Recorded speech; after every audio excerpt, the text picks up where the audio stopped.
ኢትዮጵያ እንግዲህ ከተፈጥሮ ጋር የተስማማ ታዳሽ ኃይልን በመጠቀም ረገድ ዘርፈ ብዙ ስራዎችን እየሰራች ትገኛለች። ገጠሩ አካባቢ በተለይ በኤሌክትሪክ የሚሰሩ የትራንስፖርት መገልገያዎች እየተበራከቱ መጥቷል።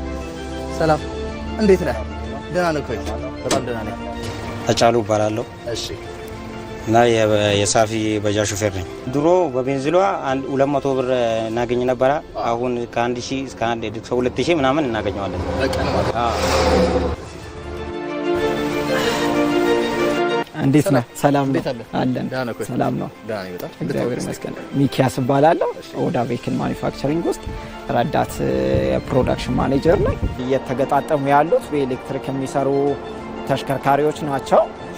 6 ሰው እንደዚሁም 3 ሰው የመጫን አቅም ያላቸው እንደዚሁም ካርጎ የጭነቶችም አሉን። ባትሪው ሙሉ ይሄን ቦዲውን ይሸፍነዋል። በኪሎ ሜትር ከ120 እስከ 150 ኪሎ ሜትር ይጓዛል ፉል ቻርጅ። አዎ ባለ 3ቱም ከ80 እስከ 100 ኪሎ ሜትር ይጓዛል በፉል ቻርጅ። ምን ያህል ደቂቃ ይፈጃል ቻርጅ ለማድረግ በኖርማል በፋስት? በኖርማል ስንጠቀም ከ3 ሰዓት ተኩል እስከ 4 ሰዓት ተኩል ይወስድበታል። በፋስት ስንጠቀም ግን ከ30 ደቂቃ እስከ 1 ሰዓት ባለው ውስጥ ፉል ያደርጋል። ፋስት ስናረግ በዚህኛዋ መንገድ ነው የምናረገው። እዚች ጋር ፋስት እንሰካለን ማለት ነው።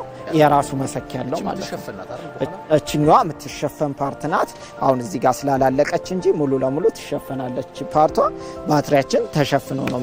ይሄንኛው በቤት ቆጣሪ የሚሰራው ነው። ያው እንግዲህ ቻርጀራችን እንደምታየው ናት። ፓወሩ ማኔጅ ያደርገዋል። ቻርጀሩ እየሰራ እንዳለ ደግሞ እች ጋር ምልክት አላት። ኤልዲ ላይት አለችው። ኤልዲ ላይት አለችው። እዚህ ጋር ኤልዲ ላይታችን ቀይ ብሊንክ ታረግልናለች።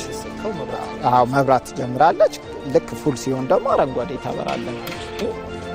ለብዙ ሰራተኞችና ለብዙ ወጣቶች የስራ እድል ከፍተናል ፈጥረናል። እንደውም እናንተ አሁን በመጣችሁበት ሰዓት ትንሽ ሰራተኞች ረፍት የወሰዱበት ሰዓት ላይ ሆኖ ነው እንጂ ብዙዎችን እዚህ ታዩ ነበረ። ግን ምርቶቻችን በየጊዜው ቶሎ ስለሚመጡ ሰራተኞቻችን በብቁ ሁኔታ ነው የሚገጣጠሙት። እዚሁ በብቁ ባለሙያ በበቃ ባለሙያና በብቁ ሁኔታ ነው ተገጣጥመው ለምርት። እነዚህ ሳይክሎቻችን በፌዳልም እንደዚሁም በኤሌክትሪክም የመስራት አማራጭ ያላቸው ናቸው። እዚህ ጋር የነዳጅ መስጫችን አለች። የተለያዩ ሲስተሞች አሉት። ማርሽ እንጨምራለን፣ ማርሽ እንቀንሳለን። ስክሪንም ስላለን ስክሪናችንም ታሳየናለች። አሁን አዲስ ያስገባናቸው ምርቶች እዚህ ጋር የምታያቸው አሉ። እነዚህ ደግሞ ከበፊት ከነበረው ሞር ተሻሽለው በተለይ የባትሪያቸው አቅም ከ150 እስከ 200 ኪሎ ሜትር እና ከዛም በላይ መጓዝ አቅም አለው። ይህ ማለት በባጃጅ ስታንዳርድ ስመዝነው ደግሞ ሙሉ 1 ቀን የማሰራት አቅም አለው ማለት ነው። አብራችሁን ስለነበራችሁ እናመሰግናለን። ቻው። እኛ ትንሽ እንጋልች ይችላል